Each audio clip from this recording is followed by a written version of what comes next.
chiffres du gouvernement étaient presque les mêmes, le contexte déjà tendu par le mouvement des Gilets jaunes.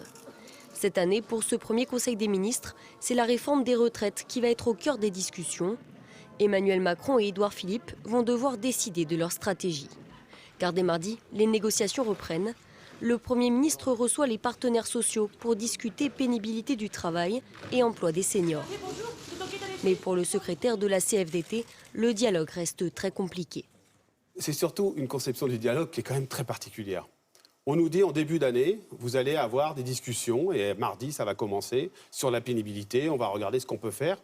Et la personne, le secrétaire d'État qui est responsable des retraites, nous dit dans une interview le dimanche matin, en disant non, finalement, il n'y a pas de voie pour ouvrir les 4 critères de pénibilité. Donc pour nous, c'est un vrai problème.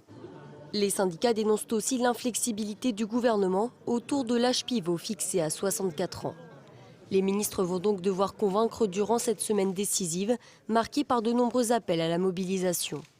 Pour ce lundi, de nouveaux préavis de grève ont été déposés, notamment par les avocats, les pilotes d'Air France et des fédérations d'infirmiers et de kinésithérapeutes.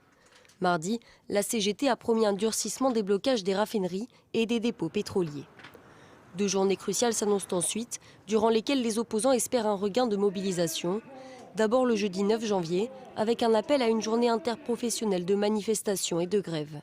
Pour le samedi 11 janvier, avec un appel à défiler dans tout le pays. Les manifestants comptent sur le soutien de la population. Selon le dernier sondage IFOP, plus de la moitié des Français souhaitent que la réforme n'aboutisse pas telle qu'elle.